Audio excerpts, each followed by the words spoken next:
लोकसभा निवडणुकीसाठी यंदा भाजपनं अब की बार 400 पारचा नारा दिलाय। त्यासाठी भाजपनं रणनीतीही ठरवली आहे। दिल्लीत भाजपची लोकसभा निवडणुकीच्या पार्श्वभूमीवर महत्त्वाची बैठक पार पडली आहे। केंद्रीय गृहमंत्री अमित शहा आणि भाजप अध्यक्ष जे.पी. नड्डा यांनी या बैठकीत मार्गदर्शन केले। पुढची 30 वर्ष भाजपला सत्तेत ठेवण्याचा प्रयत्न करा अशा महत्त्वाच्या सूचना या बैठकीत देण्यात आल्या। सोलापुरात भाजपच्या एकाच दिवशी एकाच मतदारसंघात 2 मोठ्या जाहीर सभा होणार आहेत। अक्कलकोट विधानसभा मतदारसंघातील रेनगरमध्ये पंतप्रधानांची जाहीर सभा असेल। त्याच दिवशी संध्याकाळी उपमुख्यमंत्री देवेंद्र फडणवीस यांची अक्कलकोट शहरात जाहीर सभा होणार आहे। दोन्ही सभास्थळांचं अंतर जवळपास 30 किलोमीटर असल्यानं कार्यकर्त्यांची मात्र चांगलीच कसरत होणार आहे।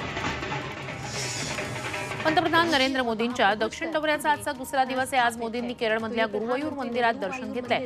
कोच्चित ते काही प्रकल्पांचं उद्घाटन करणार आहेत। तसंच मरीन ड्राईव्हवर शक्ती केंद्र प्रमुख संमेलनाला ते संबोधित करणार आहेत। अमृत नोनी आर्थो प्लस ये एक प्रूवन फॉर्मूला है। इसमें मौजूद नोनी फल के गुण और आयुर्वेदिक जड़ी बूटियां शरीर को जरूरी पोषक तत्व देने के साथ साथ हड्डियों और जोड़ों के घिसने, उनमें होने वाले सूजन और दर्द को रोकने में मदद करता है। दर्द मुक्त जीवन के लिए अमृत नोनी आर्थो प्लस।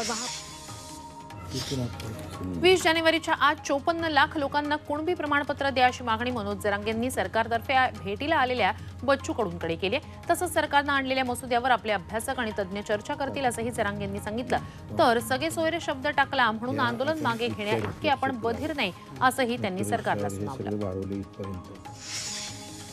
एकीकडे मनोज जरांगेंची समजूत घालण्याचे प्रयत्न सरकारकडून सुरू आहेत। दुसरीकडे आपल्याला ट्रॅप लावून अडकवायचा प्रयत्न सरकारचा आहे असा गंभीर आरोप मनोज जरांगे पाटील यांनी केलाय। आपण कोणत्याही आमिषाला बळी पडत नाही, मॅनेज होत नाही, त्यामुळे आपल्यातीलच अतृप्त आत्म्यांना हाताशी धरलं जात आहे असा आरोपही जरांगेंनी केलाय।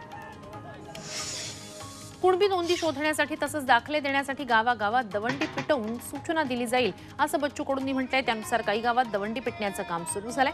ज्यांच्या कुणबी नोंदी आढळून आल्यात त्यांनी संबंधित तहसील कार्यालयात इतर कागदपत्र जमा करण्याच्या सूचना देण्यात येत आहेत। गावागावात या ग्रामपंचायत लिस्ट लागली, इथं आपण काय